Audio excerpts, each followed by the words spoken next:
वंदितो सब सिद्धे धूमचरण गोंगरे पत्ते गोचाम समय पाहु मेणमो सुते विधि परिगम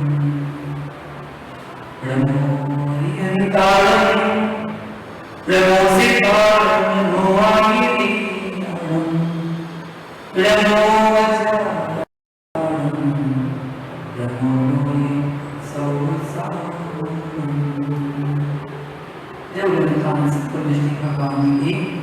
आचार्य भगवान बुद्ध स्वामी की आचार्य विराट सकल महामुनि राज की कला से उन्हें जैसे सकल महामुनि राज की अनंत सामने सुधा की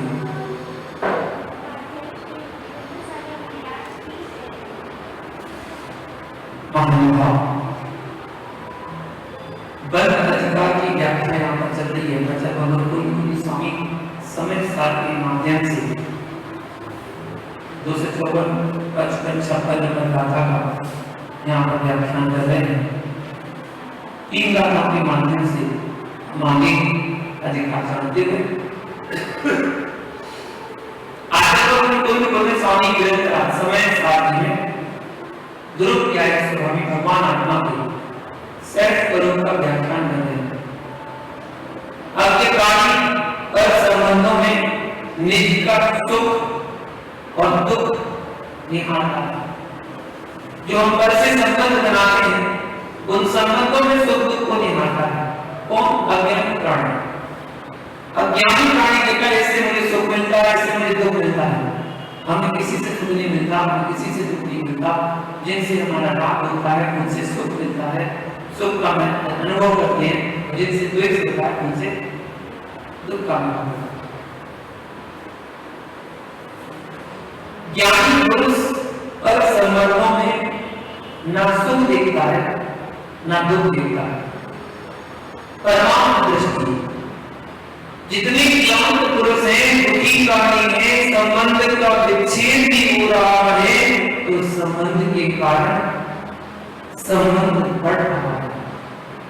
तो संबंध के कारण समझना, संबंध का विच्छेद हो रहा है तो संबंध के कारण संबंध बढ़ रहा है तो संबंध के कारण इन दोनों के बीच कर्ता-बुद्धि गति है। जब जड़ द्रव्यों का तत्व प्रवेश कर जाता है तो चैतन्य का संबंध विच्छिन्न हो जाता है। दो सगे भाई गरीब और अधिकारी घर में एक थाली में भोजन किया करते थे।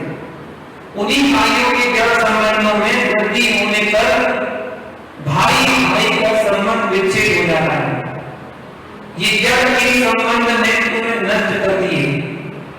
यह समय साथ में उत्तर गुणों का वर्णन नहीं, श्रावक के साधु के गुणों का वर्णन नहीं, लेकिन संसार की निद्रा अंधकार में समय दशक के आठ अंगों की परमाणु दृष्टि से व्याख्या की गई है।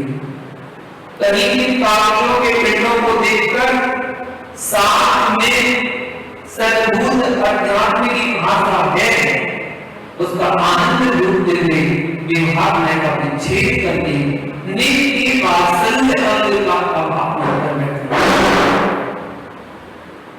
क्योंकि सम्यक की अंग समय साथ के मूलाचार के श्रावकाचार के श्रावकाचार में प्रकट होगी। समय साथ तो आत्मा की खुद सामने देखता है, वह लीला सम्यक की सत्ता में प्रकट होगी। सम्यक की सत्ता के बिना समय साथ में कभी भी प्रवेश हो नहीं सकता है। विवाद शब्द का राग इतना गंभीर है कि वह निश्चय को सुनना पसंद नहीं करता। निश्चय शब्द का राग इतना गंभीर है कि वह व्यवहार शब्द सुनना पसंद नहीं करता।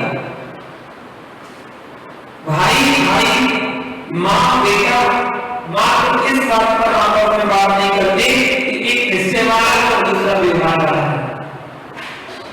या तुम दोनों ना हिस्से वाले हो और ना व्यवहार करते हो, मात्र व्यवहार वाले हो, ना निश्चय वाले ना व्यवहार वाले। मात्र निवास मांगे हो, जिस ग्रंथ में अभेद दृष्टि का कथन हो, जिस ग्रंथ में निकोदिया में भी भगवान और आत्मा देखी जाती हो, उसमें निवास कैसे, यानी निहारिए।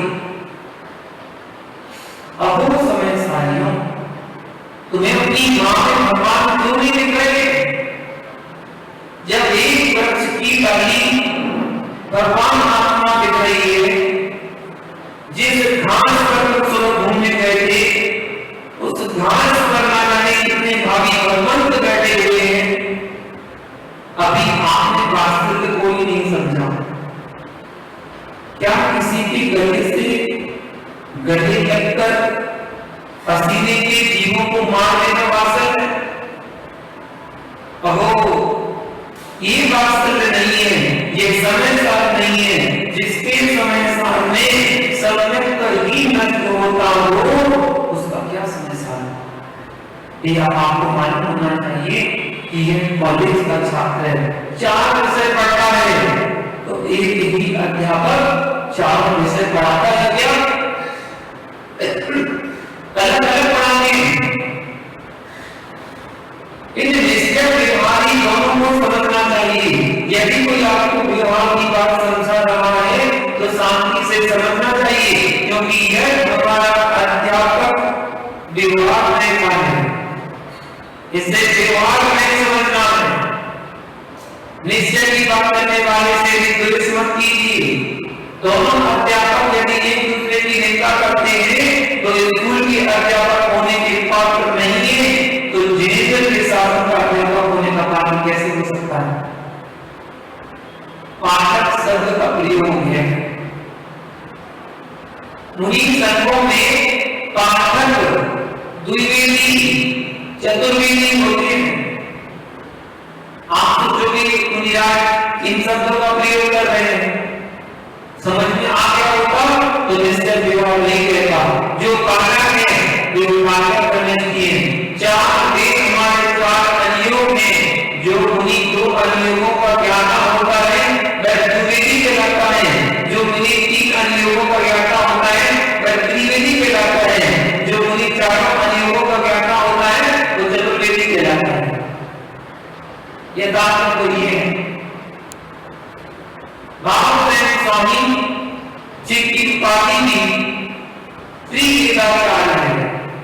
दिगंबर आचार्य ने जैन न्याय की मूल ग्रंथ का तंत्र व्याकरण पर संस्कृत टीका लिखी है। वे आचार्य त्रिवेदाचार्य हैं। हमारे पास एक दूसरी पद्धति भी है। 3 प्रकार का आगम है, सतागम, तर्कागम, परमागम। जो व्याकरण शास्त्र है वह शब्दागम, जो अध्यात्म न्याय शास्त्र है वह तर्कागम, और जो सिद्धांत शास्त्र है वह कर्मागम कहते हैं। ऐसे तीनों आगमों का व्याख्यान योगी त्रिवेदाचार्य है। जिस विद्या में तुम्हारी बुद्धि नहीं चल रही है उस विद्या से द्वेष नहीं होना चाहिए। जो विद्या आप नहीं सीख पा रहे उससे द्वेष नहीं होना चाहिए। यदि आपको अध्यात्म योगी है तो आप सिद्धांत का विरोध नहीं कर सकते।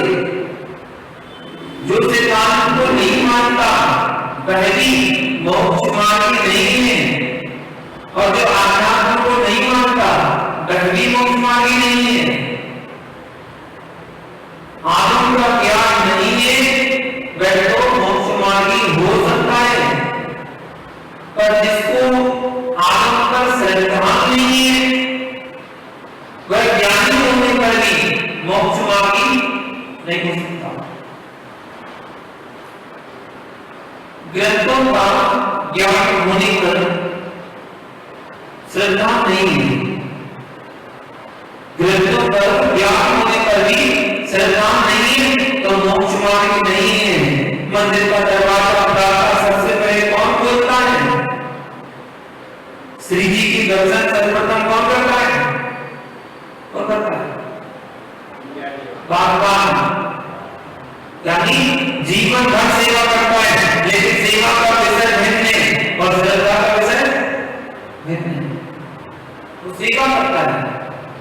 श्रद्धा नहीं करता। सेवक कोटि कोटि मिल जाएंगे लेकिन श्रद्धावान नहीं। सेवा करने वालों को सम्य व्यक्ति कहने में तुम्हारे ज्ञान बसाए। सम्य व्यक्ति सेवा को कर सकता है और सेवा करने वाले सभी सम्य व्यक्ति हो, यह कोई नियम नहीं है। सेवा करने के कोई कई उद्देश्य हो सकते हैं, जैसे भावों की दशा होगी, वैसा कर्मों का आश्रम होगा। इसलिए तत्व देशना को सुनते सुनते तत्व देशना के शब्दों के राग में लीन हो गया, वह तत्व ज्ञान से शून्य हो गया। जो जीव व्यवहार में का कथन कर रहा था वह आगम था कि अनागम था।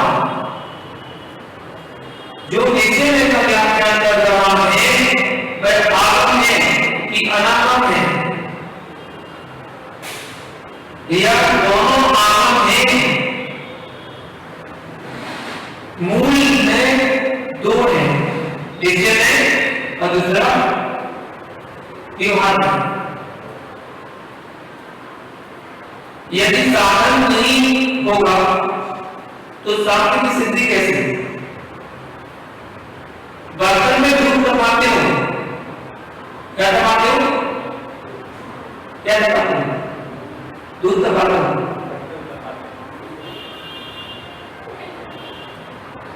कैसे दूध तपाते हैं? बर्तन में दूध तपाते हो, बर्तन में क्यों? व्यर्थ ही बर्तन को क्यों तपा रहे हो भैया? दूध तपाइए ना। लक्ष्य तो घी को हमारा दूध को तपाना है, तो दूध को तपाओ सीधा, बर्तन को क्यों तपाते हो? सीधा गैस पर दूध रखो, दूध तपेगा। ऐसे ही जो ज्ञानी जी अब प्रवृत्ति से साधन के अभाव में निश्चय में प्रवेश करना चाह रहे हैं, वे साधन के अभाव में साध्य की सिद्धि करना चाह रहे हैं। उन्हें उसी प्रकार समझना बर्तन के अभाव में दूध तपाने वाला जैसा संभव है क्या? नहीं। दूध तपाओगे तो गैस बुझ जाएगी। वेदांत में साधन की चर्चा की है। साधन को खा गए, साधन को खा गए। उपनिषदों में शुद्धात्मा की व्याख्या है, पर ऐसे दर्शन खड़े हो गए कि एक साथ मिथ्या में सब एक साथ मिथ्या में लीन हो गया। दूसरा साधन साधन में लीन हो गया। दोनों ज्ञानी हैं। यदि कुल में जन्म लेकर व्यवहार में लीन हो रहे हैं, वे साधन में लीन हो गए हैं। जो निश्चय में लीन हो रहे हैं वे साधु साध्य में लिप्त हो गए हैं।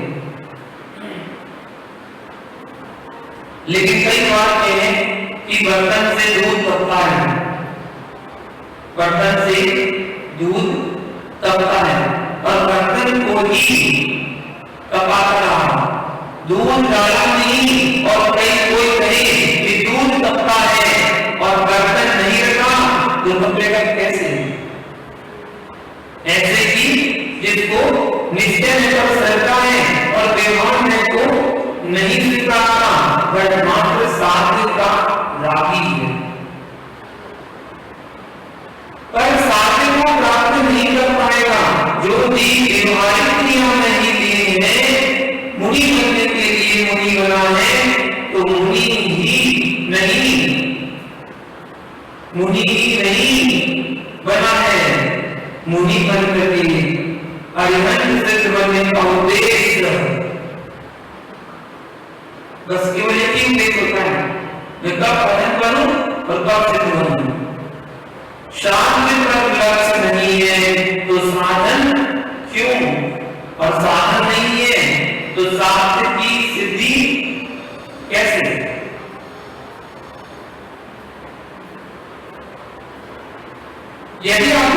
जिस दिन दिमाग से भागे तो भी सुनो, और नीचे से भागे तब भी सुनो। एक दूसरे के नए के राग देश का विसर्जन करो। हे रागियों, देवी के राग में देवियों का नाश मत करो। इधर यानी समय साल का पालन कर रहा था, गर्मी सहन नहीं होती, पंखा चला रहा है, एसी चला रहा है, उन कोटि कोटि जीवों को तू नाश कर रहा है और समय साथ पड़ रहा है। भगवान बोल रहा है, कहां मिलने वाला है जब ज्ञान भिन्न विषय है और वेद ज्ञान भिन्न विषय है। वचन मात्र प्रवचन नहीं होता है, उत्कृष्ट चर्या के साथ जो वचन है उसका नाम प्रवचन है। आचार्य भगवान गुरु स्वामी कहते हैं, आपको कल सुनो दर्शनामयो सदालो रवितीवत किंचिली अन्नम परमाणुमि कंपी। समय साथ गाथा नंबर 38 में बताया, और देवी सैन स्वामी ने 26 नंबर गाथा में बताया, मूल कहियो रानो ने सही दी जाति सो से तो तारी सो देखो पम्मो पम्मो मुनि ये को। यहाँ बता रहे हैं मूल से रहित ज्ञानमयी जैसा भगवान सिद्ध पर विराजता है, वैसा परम ब्रह्म मेरी देह में विराजता है। यानी मात्र तेरी ही देह में है, यह जगत के जितने देहधारी हैं सबकी देह में है, सबकी देह, सबकी देह में। अरे क्या तेरे शत्रु की देह में है कि नहीं? यदि इतना समझ में आ रहा है तो ध्यान दो, दीप चला जाएगा, देख रह आएगी संसार करके, आप भी चले आओगे। प्रिया फिर बैठ से शत्रु का दीप चला गया, देह का संस्कार करने से चला गया, ठीक। तेरा भय किससे? किसी से नहीं। लड़के से लक्ष्मण को शक्ति माने के कल्या के स्नान जल से शुद्धि दूर हुई, परंतु धन्य हो राम को उनके यहाँ इंद्रजीत कुंभकर्ण आदि योद्धा बंदीगृह में थे। बंदीगृह में क्यों डाला? बंदीगृह में क्यों डाला जाता है? मारने के लिए या फिर सुधारने के लिए, सुधारने के लिए। ऐसी आत्मकथाओं को भी शिष्यों को उतना ही समझाना चाहिए जिससे उनकी श्रद्धा न टूट जाए। यानी आप धर्म के समाज में ठेकेदार हो, समाज के किसी बालक ने गलती भी की हो तो उसको सुधारने का प्रयास करना, समझना, लेकिन इतना ज्यादा समझ लेना कि मंदिर आना ही बंद कर दे। आत्मा को भगवान बनाने के लिए इतना सुधारना चाहिए कि विद्वान बालक को इतना दान दिया कि वह टूट ही गया। विद्वान वाले इतना अच्छा समझना चाहते थे कि उन्होंने आना ही बंद कर दिया। विद्या को विवेक से समझना चाहिए, समझो विवेक से। श्री राम ने विसर्जा के स्नान जल को शत्रु पक्ष के योद्धाओं को दिया।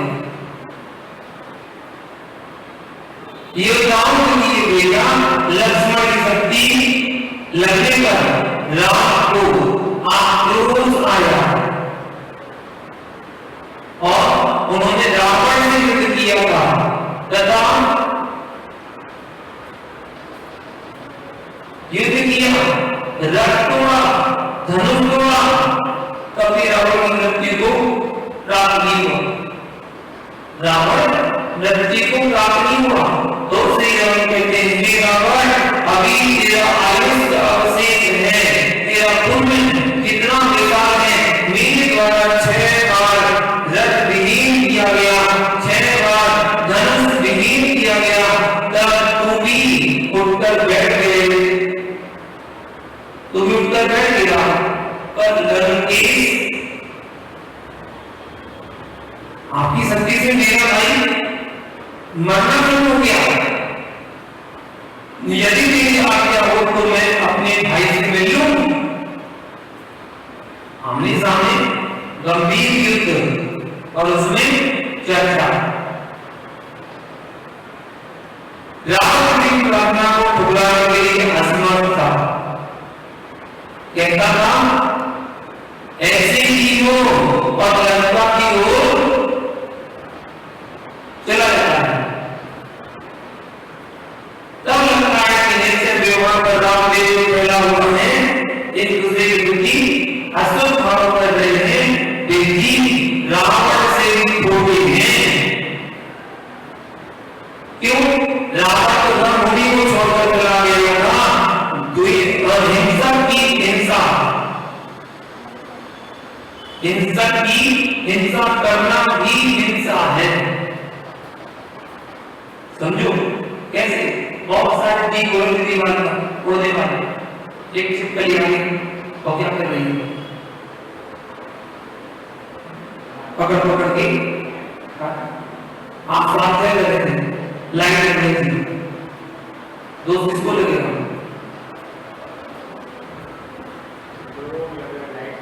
उस समय विवेक लगा लेना चाहिए था, जिस वजह से उनके लिए आ रहे हैं वो वजह को निमित्त ही बंद कर देते। अगर बंद कर देते तो जहां उजाला आना होता वो जी खोलकर वहां चले जाते।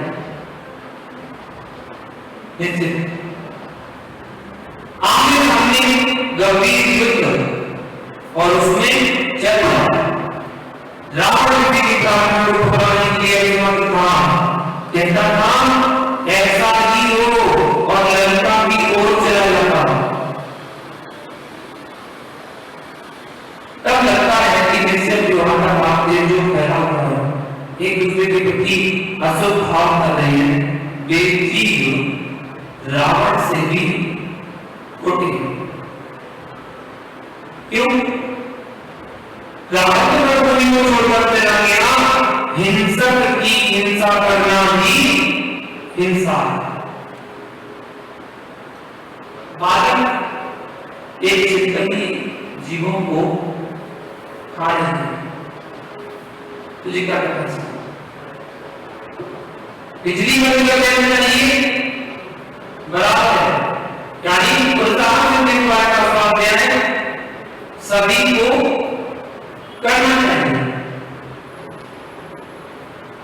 कौन किसको मारता है और कौन किसको जिताता है, मिलकर कर्म ही मिलकर करता है। जब शत्रु की मृत्यु हुई, आपने कहा कि जीव चला गया, उसकी सब यात्रा में भी, उसकी सब यात्रा में ही आप गए।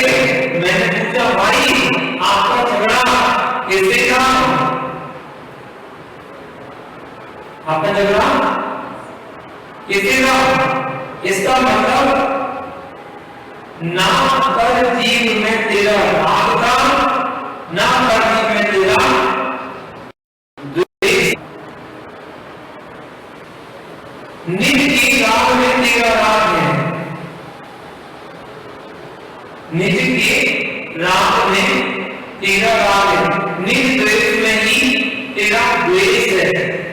इस समझ लो, इसे समझ लो, यही वितराग भाव की प्राप्ति का उपाय है। निमित्त को देखता है, निमित्त को देखता है, पर ज्ञानी होता आसान है, सम्यक सोचो, उल्टा मत सोचो। कौन किसका शत्रु, कौन किसका मित्र? निज में निज का राग ही मित्र भाव, निज में निज का द्वेष भाव ही शत्रु भाव, और निज में राग ही मैत्री भाव है। निज में निज का द्वेष भाव ही शुक्र भाव है, शत्रु भाव। और यहां किसी बात बताइए, कौन किसका पुत्र है, कौन किसका मित्र है? निज में जिसका रागी मिथ्या है, निज में जिसका द्वेष भाव शत्रु भाव, और निज में निज से राग द्वेष हट जाए, इसी का नाम तो विकराल दशा है, इसी का नाम विकराल दशा कहलाता है। जो डिसाइड करता है वह कैसे अज्ञानी होता है, ऐसा प्रश्न करने पर कहते हैं जगत के जीव निज के धर्म, निज के कर्म की वजह से दुखी होता है, दुखी करते हैं। ये अरबपति, गर्भवती माता पिता जो घर में आराम से रह रहे हैं, उनका बेटा भीख मांगता देखा जा सकता है, करोड़पति के। ऐसा क्यों? पिता देख रहा है, पिता उसे देना चाहता है, देखता है, लेकिन उसके हाथ में जाते ही क्या होता है? सब कुछ समाप्त हो जाता है। इसमें पिता का क्या दोष? पिता ने अपनी संपत्ति बराबर मानी। ये सब जीवी के स्वयं के कर्मफल है। अरे भाई, तू किसी दूसरे को सुख असुख कर्म दे सकता है क्या? सुख दुख कर्म दे सकता है क्या? यदि नहीं दे सकता तो तुम किसी दूसरे को सुख दुख दे सकते हैं, असुख कर्म दे सकता है क्या? यदि नहीं दे सकता तो किसी दूसरे को सुख दुख दे सकता है क्या? नहीं दे सकता। परमात्मा प्रति यानी जैसे कर्म तूने किए हैं वैसा फल तुझे ही भोगना पड़ेगा। यदि कर देने लग गया तो स्वयं के कर्म व्यर्थ ही जाएंगे। यह कर्तावादी ईश्वरवादी दर्शन है, अप्रत्यक्ष भाव से युक्त स्वार्थ स्वभाव से दर्शन है। यह पर को अपना कर्ता मानता है और निज को कर का कर्ता मानना नहीं। इतना समझ में आ जाए तो सब राग द्वेष समाप्त हो जाए। जब तुम कर्म नहीं दे सकता है तो किसी जीव को सुखी दुखी तो कैसे कर सकता है? तुझे उसने कैसे सुखी किया है? यदि आपको दूसरा व्यक्ति सुखभूत निमित्त दिख भी जाए, विश्वास करना अंतम में तेरा पुण्य नहीं होता तो भजन में कोई शत्रु सुखी करने नहीं आता। हमें कभी स्वामी ने लिखा है ग्रंथ में, सुभाषित ग्रंथ संदोष, उसमें लिखा है जिसकी माता पिता धर्मात्मा हो, जिसकी पत्नी का बेटे धर्मात्मा हो, जिनके पास धर्मात्मा हो और सभी लोग मिलकर के अन्य भगवान की पूजा करते हैं, तो आप जिन्हें वाणी सुना करते हो। ये पूर्व की तपस्वी का संयोग हो गया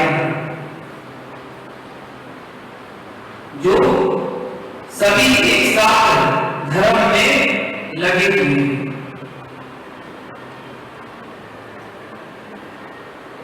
भाव से शून्य क्रिया फलित नहीं होगी, परंतु क्रिया भी भावना मात्र भी फलित नहीं होगी।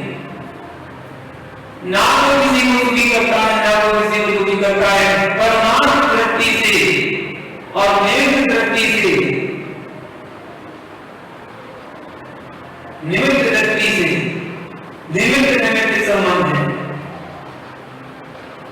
जो तत्व क्या है, पर इसके लिए सुखी सुख देता है, दुख देता है, ऐसा कथन नहीं करता।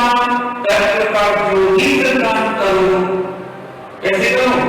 तर्क के साथ करो, अन्यथा टूटते देती करती। यानी माना कि आपने मन में भाव आ जाए कि मैंने इस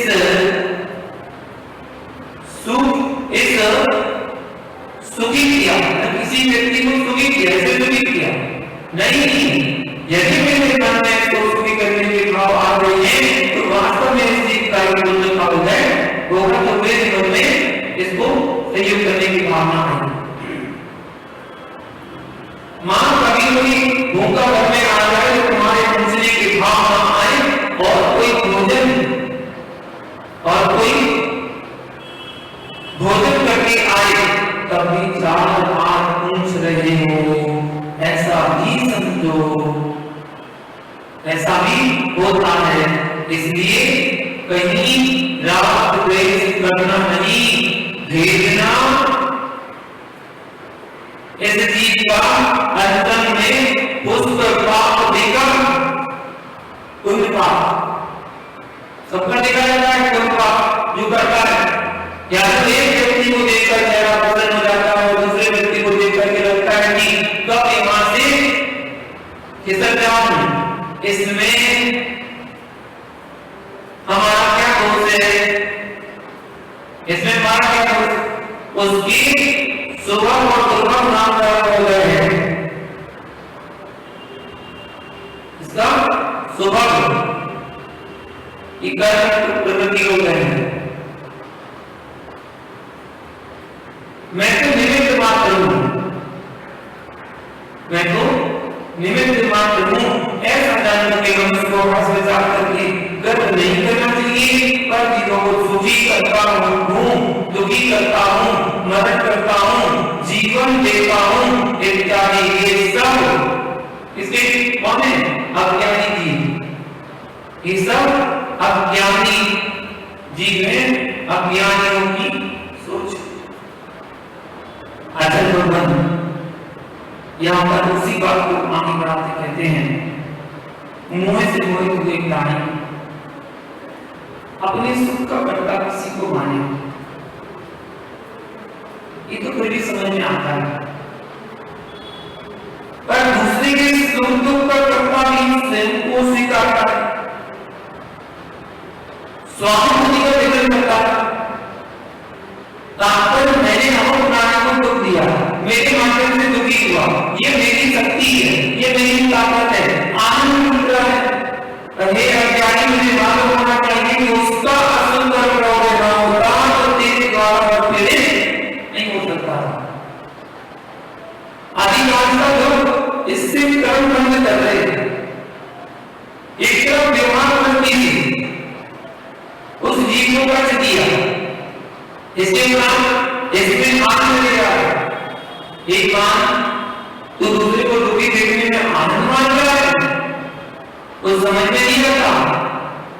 जीव को अपना मात्र दिखता है, कोटि कोटि जीवों का समर भूमि में भाग हुआ है। जिस वस्तु के निमित्त से हिंसा कर रहा है वह वस्तु तो कौन नहीं है, हिंसा बना हो रही है। जैसे सीता लंका में रावण को मालूम चल गया कि यह किसी भी प्रकार से मुझे स्वीकार करने वाली नहीं है, फिर भी मार के बस उसने युद्ध किया, घोर हिंसा की। मैं कैसे देखूं? सोचता था, लेकिन मैं रावण सोचता था कि मैं सीता को वापस तो दे दूं,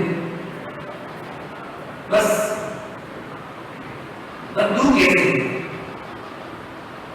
एक बार युद्ध में हरा दो राम फिर देखूंगा। बस ये मान फंसाया, ये मान फंसा ले गई। जहां सिंह चारे तरफ होता है वहां व्यक्ति को किसी प्रकार का डर नहीं लगता। इस बात को जीवन में ध्यान रखना, जहां कमजोरी होगी वहां जीवन में भय महसूस होगा। सीता की लंका में कौन रख सकता? उसका सील, उसका सुकर्म, उसका पुण्य, उसका रक्षक था। आप ये परिस्थिति में होते हैं जहां बचने की संभावना बहुत कम होती है।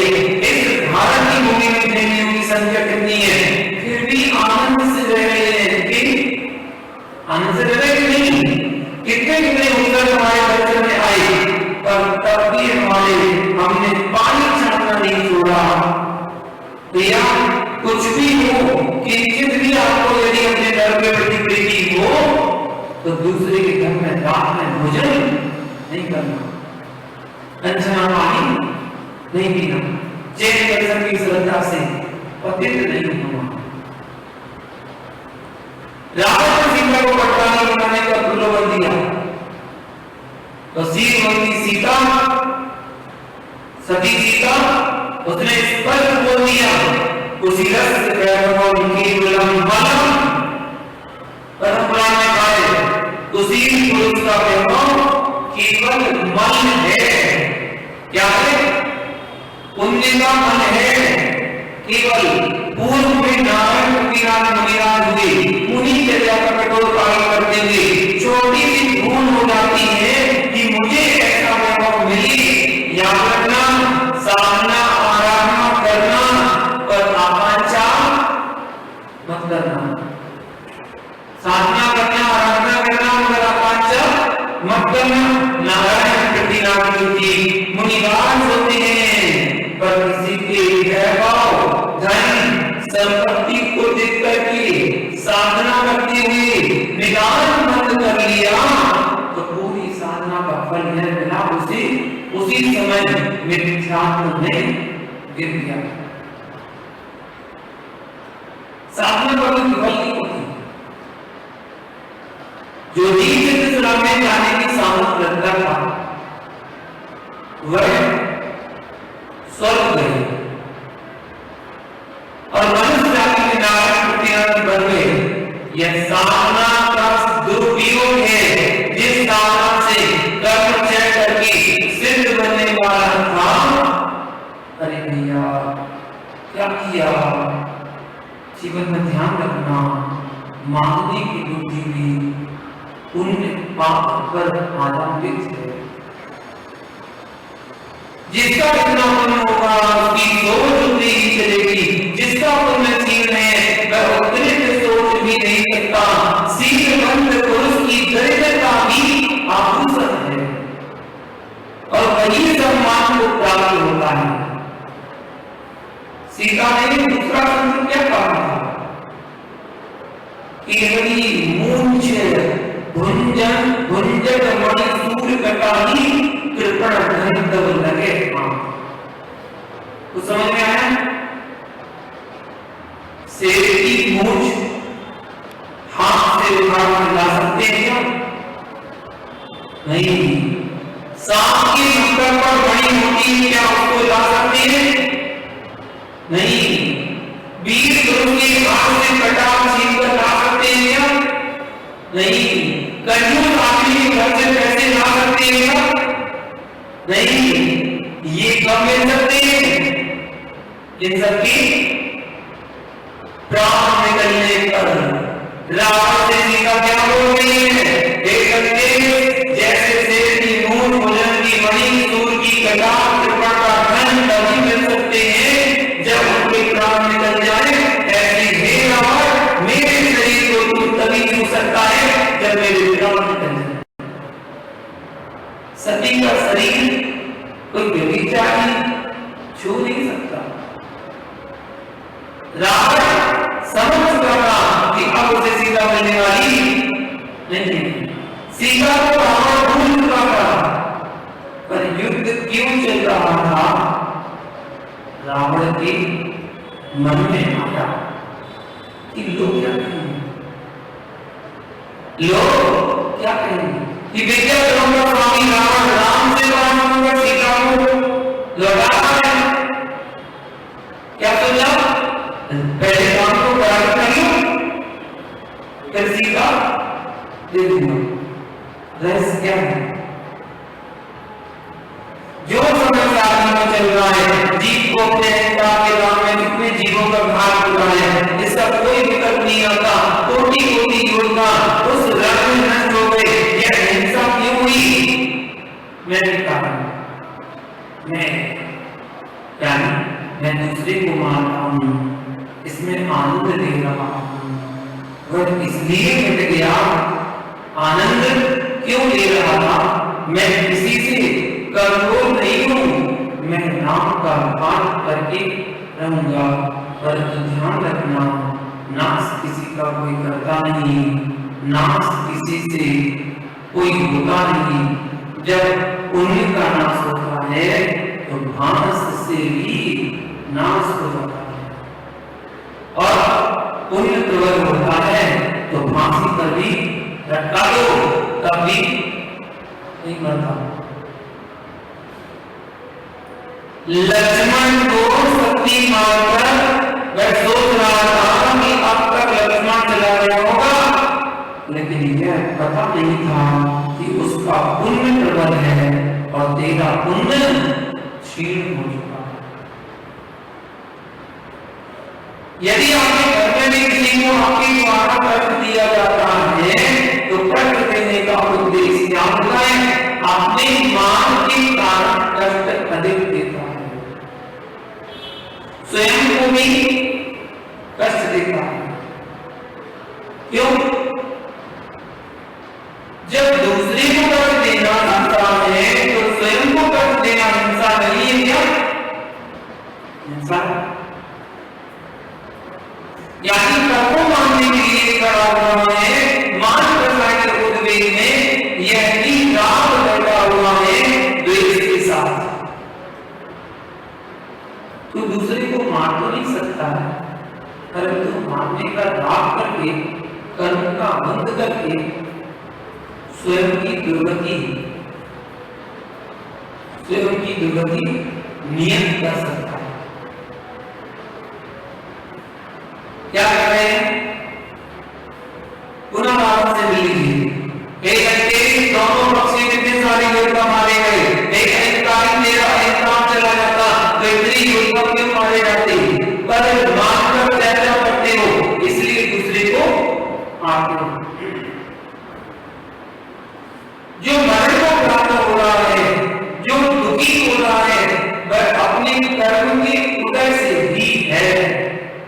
मेरे द्वारा दुखी भी नहीं किए जा रहे और मारे भी नहीं जा रहे निश्चय से। इसलिए कोई कहे कि मैं दुखी करता हूं, मैं मारता हूं, यह तेरी भावना ही मिथ्या है। तू अपने शुभ परिणामों को मार रहा है। इस दृढ़ता करने से निर्दोष संयम में और दृढ़ता आती है। मेरे द्वारा कोई माना तो जाता नहीं, कोई दुखी नहीं होता, फिर मैं ऐसा सोचकर करता हूं तो क्यों करूं? इससे अच्छा कि अपने वात्सल्य के साथ रहें। पुण्य लक्षण तो होगा ही होगा।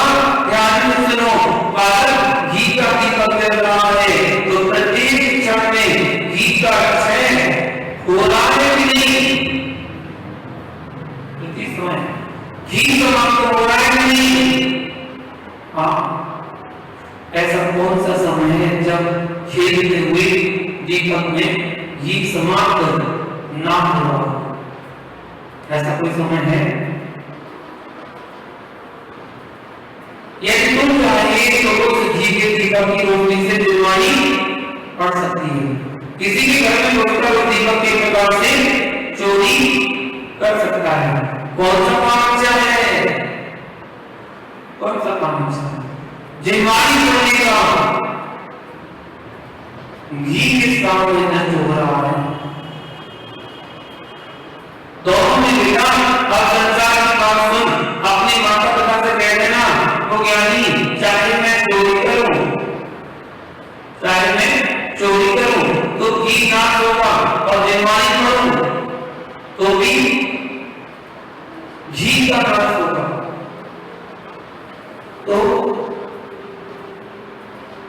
क्यों ना मैं बीमारी ही पड़ूं।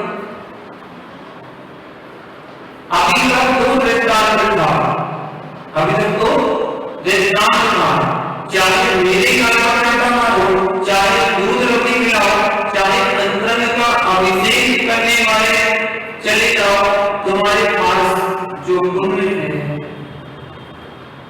उसका नाश करो, वो ही रहा। तो अच्छा है कि मुझे पीने की जगह, दूध रोटी खिलाने की जगह भगवान का अभिषेक करो तो ज्यादा अच्छा होगा कि नहीं।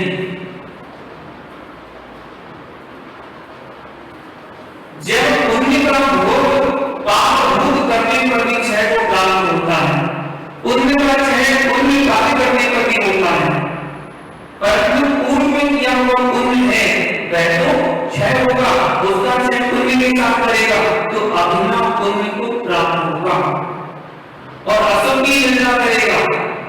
पुण्य का क्षय पाप में करेगा तो ज्ञानी पुण्य का क्षय तो होगा ही, पाप का आश्रय भी होगा।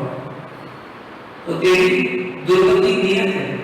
यहाँ पर वस्तु का सदुपयोग प्रज्ञा से, ज्ञान से होता है और ज्ञान का परिणाम पुण्य से चलता है। पुण्य पाप का नाश करने का प्रोत्साहन भी करेगा, तभी पुण्य चाहिए।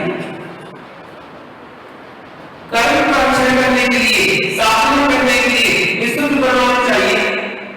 विशुद्ध परिणाम असुर कर्म की वजह से नहीं बनते।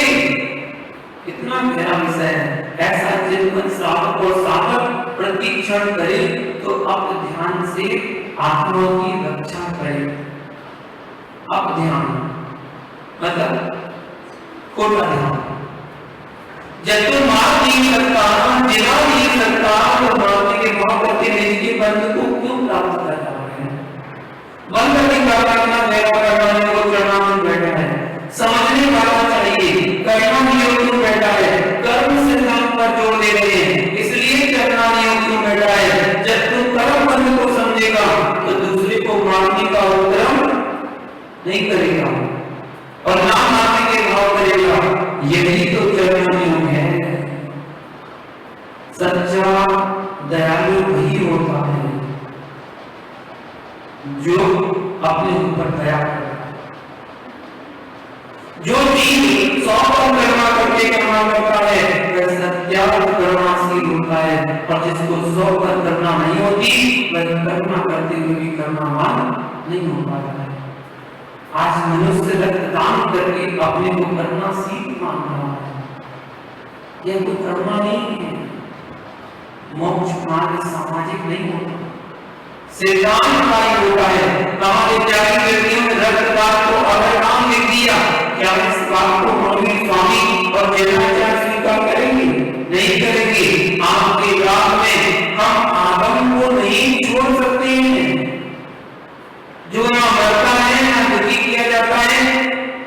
ज्ञानी कहता है कि मैंने किसी को नहीं माना, मैंने किसी को दुखी नहीं किया। अरे भैया इसमें क्या अहंकार करता है, उसका पुण्य करता इसलिए तुम उसे नहीं मान सके, उसे दुखी नहीं कर सके। इसमें तुम क्यों अहंकार में डूबे हो? एक मान तुम कहीं ना कहीं अपना काम करता रहता है, पर ज्ञानी सोच ही पाएगा, कर कुछ नहीं पाएगा। अगर तेरे रक्तदान से जीव के प्राण बचते तो विश्व में किसी की मृत्यु ही नहीं होती। आयु कर्म अवशेष है तो औषधि भी प्रयोगी बन सकती है, और यदि आयु कर्म अवशेष नहीं है तो कोई मंत्र तंत्र औषधि काम नहीं आती। तीर्थंकर की माता 16 सत्र देती उनमें से, और उन्हीं तीर्थंकर के नाम की माला जो बेचता है वह कर्म की निंदा करता है। तीर्थंकर की माला इसलिए बेची जाती है जिससे पाप कर्म क्षय हो और असुर भाव मिटे और पुण्य का संचय हो, तो मेरी रक्षा स्वयं हो जाएगी। इसलिए भगवान की भक्ति करना चाहिए। बीच रात दृष्टि से बनना करोगे तभी अच्छा होगा। यदि बीच रात के चरणों में भी आशा और विषय प्रसार के बस होकर गए हो वादा जो किया है भक्ति नहीं की है। इस रात को भी छोड़ दो कि मैं किसी को मानता नहीं हूँ, दुखी नहीं देता किसी को। अरे भाई तू सुख दुख नहीं दे पा रहा है, मान नहीं पा रहा है, क्योंकि उस जीव का पुनर्जन्म है, तुम क्यों करता बन रहा है? इसलिए तू मान सकता है या दुखी कर सकता है। ऐसा खोटा अभिप्राय जिसका है वह मिथ्या दृष्टि, ऐसा जिसका अभिप्राय नहीं है वह सम्यक दृष्टि है। उत्साह शक्ति योगी के योग में होना चाहिए। अप्रमत्त दशा ही परम अहिंसा है। इसलिए ज्ञानियों को उत्साह शक्ति भंग नहीं होने देना चाहिए। इस समय आचार्य लोग कर्म सिद्धांत की प्रधानता से कथन कर रहे हैं। जो जीता है, मरता है, सुखी दुखी होता है, निश्चय से अपने अपने कर्म के उदय से होता है। इस कर्म उदय का अभाव होने पर जीव के लिए जीवन मरण सुख दुख हो ही नहीं सकता। असमर्थ अकिंचित यानी यदि असुर कर्म का उदय नहीं है, मेरे दुष्कर्म का उदय नहीं चल रहा है, यदि मुझे कोई सुखी दुखी करने का उपयोग कर रहा है, तो मेरे सुख दुख में अकिंचित कर है। जैसे बाल स्त्री के लिए पुरुष अकिंचित कर है, इसी प्रकार से यह समझना कुछ भी नहीं कर सकता। जैसे कि राजस्थान की बालू के टीले केसर की खेती के लिए असमर्थ है, जैसे वर्तमान काल में भारत देश में ज्ञानी मोक्ष जाने का भाव कर सकते हैं, पर मोक्ष जाने में असमर्थ है। ये भावना पाना चाहिए कि मुनियार बनकर अच्छे संयम का पालन करूं और लपांकित नहीं बन जाऊं, वहां से चिट होकर के उसी से मोक्ष चला जाऊं। एक क्षण मात्र भी संयम विहीन जीवन नहीं जीने का परमात्मा वृत्ति निश्चय समय दर्शन तुम्हारा है कि नहीं, यह कीर्ति का विषय है। लेकिन इतना तो मालूम है कि सच्चे देव शास्त्र गुरु पर विश्वास है कि नहीं है, तो विवाह समय कहीं से रहे तुम कहां हो। इतना ध्यान रखना कि 24 दोषों को मत लगाना, 8 अंगों का पालन करना और समय दर्शन जो 25 दोष है उनसे रहित होना। मेरे द्वारा मारा जाता है, मेरे द्वारा जीवित किया जाता है, मेरे द्वारा दुखी किया जाता है, मेरे द्वारा सुखी किया जाता है, ऐसा जो देखता है वह मिथ्या दृष्टि है। मिथ्या दृष्टि सदैव से बंद हेतु विपर्यास या वाच्य वसायो में मध्यमान मस्य दृश्यते। मिथ्या दृष्टि जीव का जो मध्य दशा है वह अज्ञानात्मक होने से बंधकारी हेतु है। मिथ्या दृष्टि जीव का जो मध्य दशा भाव होने से वह बंधकारी हेतु है। इसलिए राग देश परिणाम मध्य दशा भाव है, पर ये बंध की कार्य अपने को अब समझ कर जीना है। इतना तो समझ ही लिया है कि मेरे से कोई सुखी नहीं, मेरे से कोई दुखी नहीं, मैं किसी से दुखी नहीं, मैं किसी से सुखी नहीं। जगत का परिणाम तो कर्म के आश्रित है, ऐसा चिंतन करना सम्यक दृष्टि का जीव का लक्षण है। इसी भावना के साथ अपनी गाथा कर देखिए। आज के दिन जय बोलो कृष्ण भगवान की।